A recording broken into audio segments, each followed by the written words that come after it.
নমস্কার। আজকের এই আলোচনায় আপনাদের সবাইকে স্বাগত। আজ আমরা এমন একটা বিষয় নিয়ে কথা বলবো যা আপাতদৃষ্টিতে খুব সাধারণ মনে হলেও এর ভেতরের বিজ্ঞানটা বেশ চমকপ্রদ। বেডওয়েটিং বা শিশুদের বিছানায় প্রস্রাব করার সমস্যার জন্য ব্যবহৃত একটা হোমিওপ্যাথিক প্রেসক্রাইবিং চার্টকে আজ আমরা একেবারে ভেঙে ভেঙে বুঝব। তো চলুন শুরু করা যাক। এই যে বিস্তারিত চার্টটা দেখতে পাচ্ছেন, এটাই আমাদের আজকের মূল সোর্স। প্রথম দেখা এটা একটু জটিল বা তথ্যে ঠাসা মনে হতে পারে, তাই না?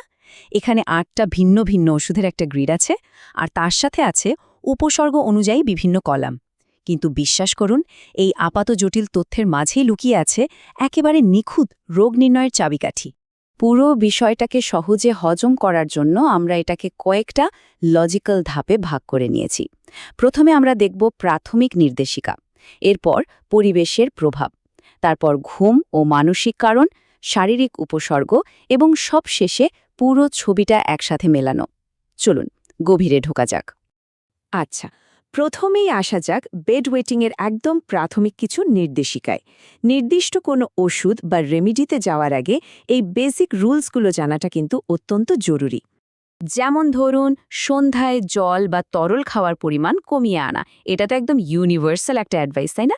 এর পাশাপাশি দেখতে হবে বাচ্চা কোনো কারণে স্ট্রেসে আছে কিনা বা নিয়মিত খারাপ স্বপ্ন দেখছে কিনা। দরকার হলে এই অন্তর্নিহিত কারণগুলোর সমাধানের জন্য একটা দ্বিতীয় ওষুধও কিন্তু বিবেচনায় রাখতে হতে পারে। চার্টটা ঠিকমতো পড়ার জন্য দুটো টার্ম আমাদের বুঝতে হবে, বেটার এবং ওয়ার্স। সোজা কথায়, কোন পরিবেশে বা কোন পরিস্থিতিতে রোগীর আরাম লাগছে বা সমস্যার উন্নতি হচ্ছে সেটা হলো বেটার, আর কিসে সমস্যা আরও বাড়ছে সেটা হলো ওয়ার্স। এই লজিকটা মাথায় রাখলে পুরো চার্টটা পড়া একদম জলের মতো সোজা হয়ে যাবে। আমাদের দ্বিতীয় থিম হল তাপমাত্রা আর পরিবেশ, মানে রোগীর চারপাশের পরিবেশ কিভাবে ওষুধের জাদুকরি কাজ করে সেটা সত্যি ফ্যাসিনেটিং। এই চার্টের সবচেয়ে ইন্টারেস্টিং পার্ট হল তাপমাত্রার খেলা। একদিকে আছে আর্সেনিকাম অ্যালবাম আর কস্টিকাম। এই ওষুধগুলো তাদের জন্যই যাদের একটু উষ্ণতা বা গরম পরিবেশ দরকার। অন্যদিকে বেলাডোনা বা পালসেটিলার মতো ওষুধ কাজ করে তাদের জন্য যাদের ঠান্ডা বা ফুরফুরে তাজা বাতাস বেশি পছন্দ। ভাবুন তো, শুধু ঘরের তাপমাত্রাই বলে দিচ্ছে চিকিৎসার ডিরেকশন কি হবে। এখন আসল ম্যাজিকটা দেখুন। আর্জেনাইটের ক্ষেত্রে রোগী তাজা বাতাসে আরাম লাগে, কিন্তু উষ্ণতা একদম সহ্য হয় না। আবার লাইকোপোডিয়ামের ব্যাপারটা দেখুন, বিছানায় গায়ে কিছু না জড়ালে বা আনকভার থাকলে এদের ভালো লাগে, কিন্তু গরম পড়লেই সমস্যা বাড়ে। বুঝতে পারছেন তো এই ছোট্ট ছোট্ট ডিটেলসগুলো সঠিক ওষুধ নির্বাচনের ক্ষেত্রে কতটা ক্রুশিয়াল? পরিবেশের প্রভাব কতটা স্পেসিফিক হতে পারে তার একটা দারুণ উদাহরণ হলো প্ল্যান্টাগো। এই ওষুধের ক্ষেত্রে রোগী অন্ধকারে বেশ শান্তিতে থাকে, কিন্তু আশেপাশে তামাকের ধোঁয়া থাকলেই সমস্যা মারাত্মক আকার ধারণ করে। একটা সাধারণ সমস্যা সমাধানের জন্য চারপাশটা কতটা গভীরভাবে পর্যবেক্ষণ করতে হয়, এটা তারই প্রমাণ। পরিবেশ তো গেল, এবার আসা যাক আমাদের তৃতীয় বিভাগে, ঘুম এবং মানসিক কারণ। চার্টের অন্যান্য কলামে এই মনস্তাত্ত্বিক ব্যাপারগুলো খুব সুন্দর করে দেওয়া আছে। সঠিক ওষুধে পৌঁছানোর জন্য রোগীর আচরণ দেখাটা কিন্তু মাস্ট। আর্জেন্টাইনের রোগীরা যেমন প্রচুর দুঃস্বপ্ন দেখে, আর্সেনিকাম অ্যালবামের ক্ষেত্রে ঘুমটা হয় খুব ছটফটে বা অশান্ত। আবার ধরুন, বেলেডোনা প্রয়োজন এমন বাচ্চাদের যারা মানসিকভাবে ভীষণ অ্যাক্টিভ আর ঘুমের ঘোরেই হঠাৎ চিৎকার করে ওঠে। ঘুম আর মনের এই কানেকশনটা জাস্ট অসাধারণ। এই চার্টটার একটা জিনিস আমার খুব ভালো লেগেছে, এটা যে শুধু শারীরিক লক্ষণ নিয়ে পড়ে থাকে তা কিন্তু নয়। ইকুইসেটাম ওষুধের বেটার শর্তের দিকে তাকালে দেখবেন সেখানে পরিষ্কার বলা আছে রোগীকে আশ্বস্ত করা এবং মানসিক সাপোর্ট দেওয়া, অর্থাৎ ওষুধের পাশাপাশি ইমোশনাল সাপোর্টটাও যে চিকিৎসার একটা বিশাল অংশ, সেটা এখানে একদম হাইলাইট করা আছে। এবার ঘুমের ব্যাঘাতের ধরনগুলো একটু মিলিয়ে দেখা যাক। প্ল্যান্টাগোর সাথে যেখানে সরাসরি অনিদ্রা বা ইনসমনিয়ার সম্পর্ক, সেখানে পালসেটিলার ব্যাপারটা একটু অদ্ভুত। এদের ক্ষেত্রে স্রেফ বিছানায় শুয়ে পড়ার কাজটা করলেই সমস্যা বেড়ে যায়। বাহ্যিকভাবে দুটোই ঘুমের সমস্যা মনে হলেও ট্রিটমেন্ট কিন্তু একদম আলাদা হয়ে যাচ্ছে। আমরা চলে এসেছি ৪ নম্বর বিভাগে, আনুষাঙ্গিক শারীরিক উপসর্গ। মানে প্রস্রাবের সমস্যার পাশাপাশি শরীরে আর কোথায় কোথায় ব্যথা বা অস্বস্তি হচ্ছে সেটা এবার আমাদের মেলাতে হবে। ব্যথাটা ঠিক কোথায় হচ্ছে সেটা জানাটা আক্ষরিক অর্থেই একটা গেম চেঞ্জার।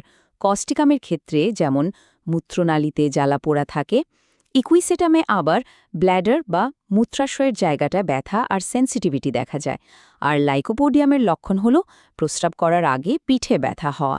প্রত্যেকটা ওষুধের জন্য ব্যথার লোকেশন একদম পিনপয়েন্ট করা। সবচেয়ে আশ্চর্যের বিষয় কি জানেন? প্রস্রাবের সাথে একেবারেই সম্পর্ক নেই এমন কিছু অদ্ভুত শারীরিক উপসর্গও ওষুধ বাছায় দারুণ কাজে আসে।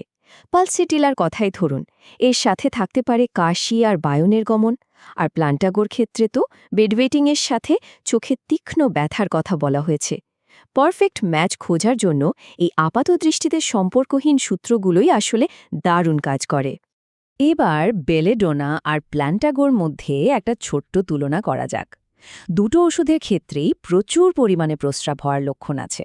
তাহলে ফারাকটা কোথায়? ফারাকটা হলো ব্যথায়। বেলেডোনায় ঘন ঘন প্রচুর প্রস্রাব হয় ঠিকই, কিন্তু প্ল্যান্টাগোয়ে প্রচুর প্রস্রাবের সাথে প্রায়ই ব্যথা থাকে।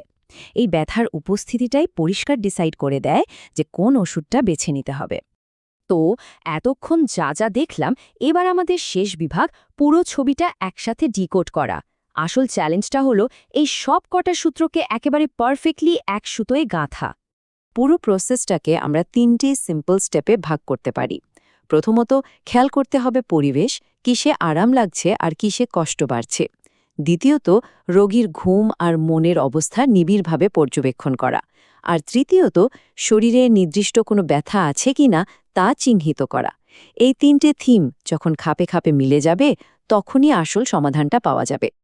আর এটা কতটা চমৎকারভাবে কাজ করে সেটা পালসেটিলার ফুল প্রোফাইলটা দেখলেই বুঝবেন। এই রোগীর ঠান্ডা ঘর পছন্দ, গায়ে কিছু না রাখলে আরাম পায়, কিন্তু যেই গরম ঘরে গেল বা শুয়ে পড়ল অমনি সমস্যা বাড়ল।